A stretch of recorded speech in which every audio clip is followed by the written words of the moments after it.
Welcome to the Red Sneaker Writers Podcast.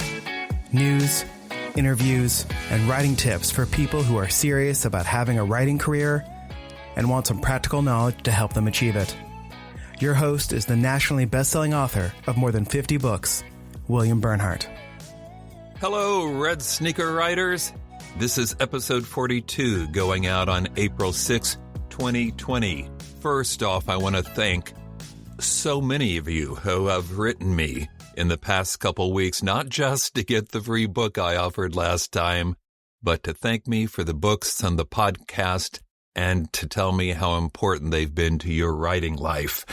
And I couldn't pick out a favorite. Oh, wait, maybe I can.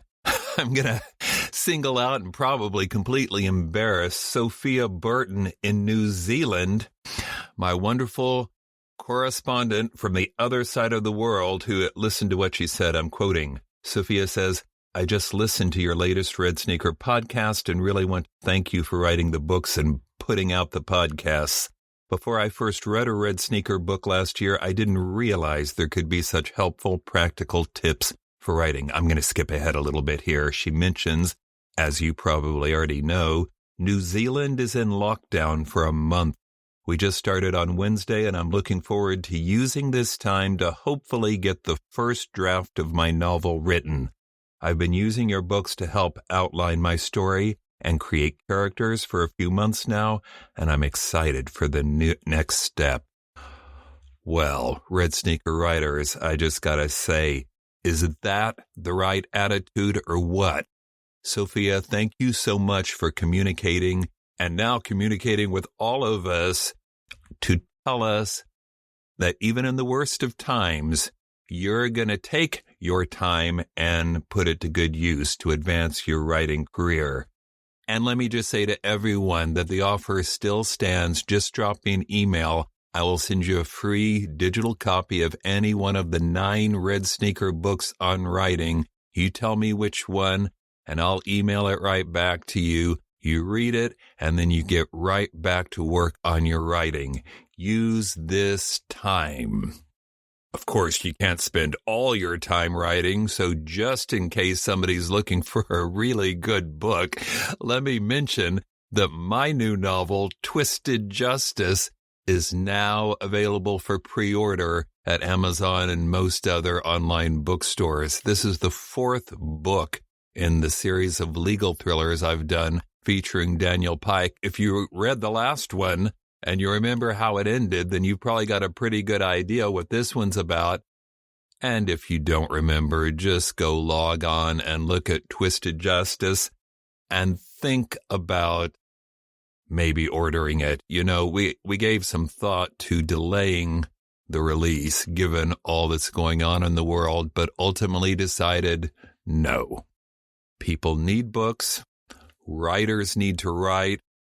Let's just go on as much as possible. Stay as normal. Stay the course.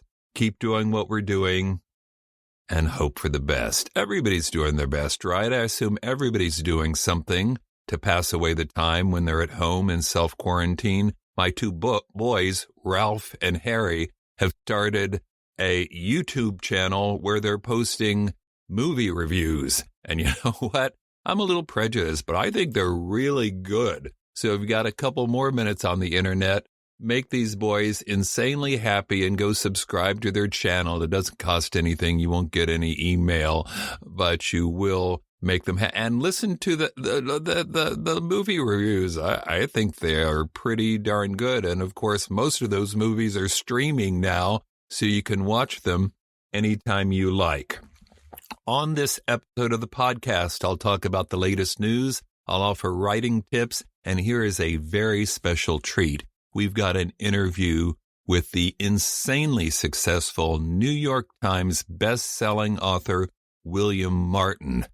Bill has been a friend of mine and for a while now, and what a privilege to know a writer of his character. His Peter Fallon novels, the series of historical novels he's done have sold off the charts, and he's done other books outside the series as well. He has a lot of good advice to offer writers, so be sure you tune in for that interview. But first, the news.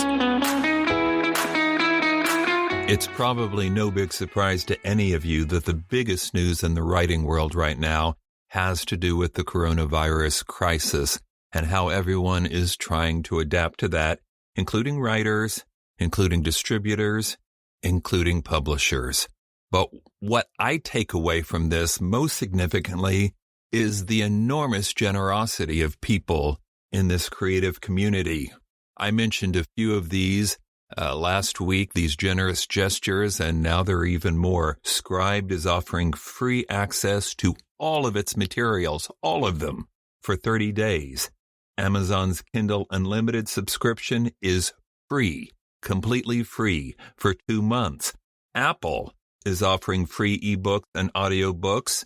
All you got to do is open up the app, and there they are. Some apparent gestures of generosity have stirred up some controversy, because that's what always happens, right?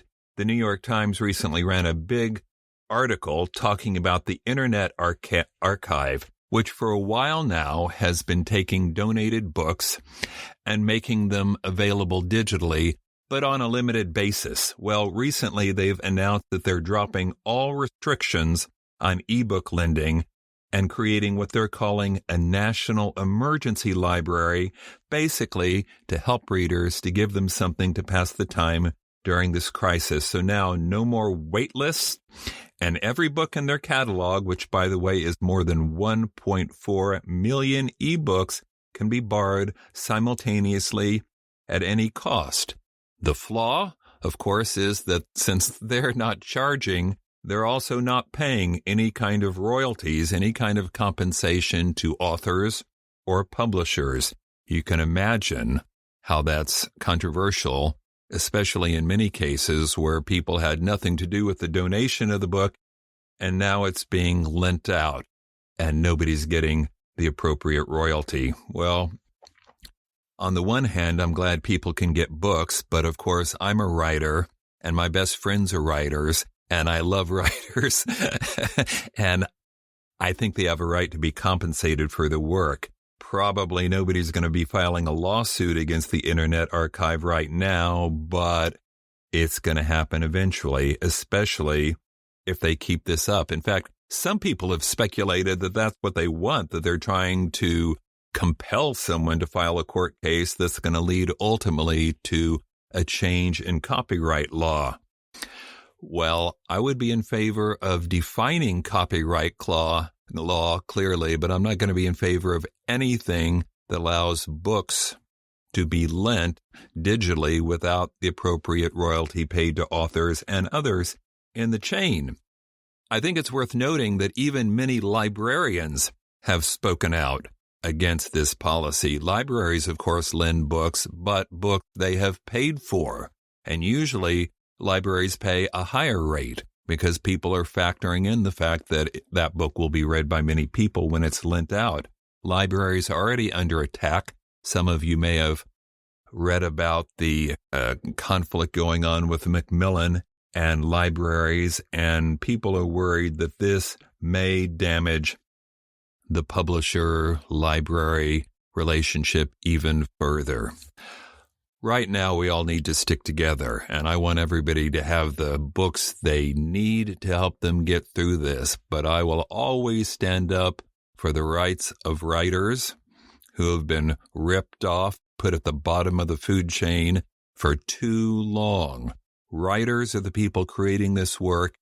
They have a right to be compensated fairly anytime that work is shared or enjoyed.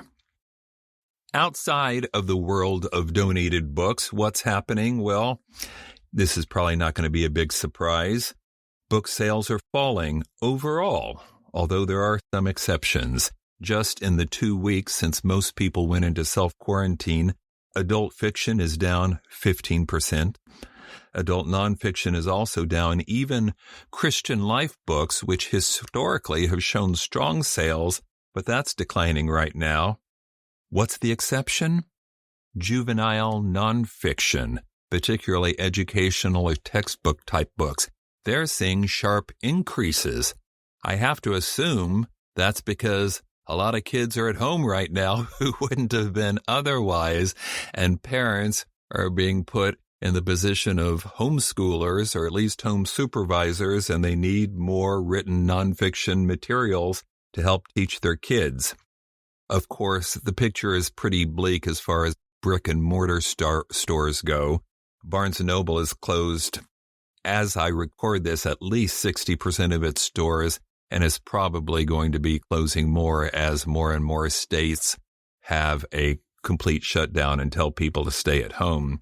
Books A Million has remained open where the state they're in allows it, but of course, Books A Million is not available everywhere. Half Price Books has completely closed.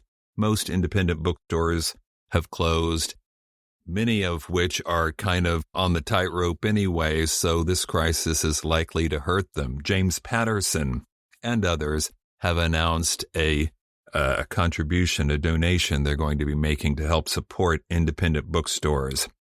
Ingram's, as you may know, is the largest book distributor throughout the world. They are still open, and that's good, because it means that the flow of books will continue. Compare that to, say, what's going on right now in the comic book industry. As some of you may know, the primary distributor of comics is Diamond Distributors, and they have completely closed down, making it almost impossible for comic book stores or anyone to get new comic books. Comics are usually released on Wednesday. Last Wednesday, next to nothing came out because there was no way to get it there. A few digital-only comics were released, but other than that, even the comics that were announced were not shipped. Book Expo is typically the largest book exposition in the United States. It postponed to July, but all 5 of the major New York publishers have said that they will not be attending in July. You can look at that 2 ways. You could say, well, that means it's not going to be a very important show, or you could see that as a recognition of the fact that the industry is no longer completely dependent upon those big 5 companies, that somewhat smaller, way smaller publishers and self-publishers are continuing to grow in their influence. Here's the one thing I think I can say about this current crisis with certainty. There are going to be some lasting changes to the publishing business, and people who are just basically teetering on the borderline may not exist anymore. But here's something you need to understand for sure. We will survive. Writers will survive. Books will survive. Publishing will go forward in one form or another. We survived television. We survived the movie industry. And we will survive this too, because people will always need books. Speaking of which, one last news item, Penguin Classics has announced that they are diversifying their list of books. Penguin is often cited as the definitive list of what constitutes a classic. You want to see what the Western canon of great books is? Well, you look at Penguin. And they are now making a concerted effort to expand that list, to take in more authors of color, more authors from other countries, more authors of other races. And I think that's a wonderful thing. You know, I wouldn't want them to add a title to the list just for the sake of diversification. But there's a lot of good stuff out there that is not getting the attention that it deserves. A lot of worthy titles. I'm speaking to you as somebody who's got 2 college degrees in English literature. And at this point in my life, I've pretty much read that Western canon, all the so-called great books. So to me, having people add new worthy titles is really kind of exciting. The New York Times did an article covering this, and in the first paragraph, they mentioned an author named Kathleen Collins, a female Black writer of the 20th century I'd never heard of before, but they mentioned her collection of short stories, so I went online and found it. What a treasure trove! More to read.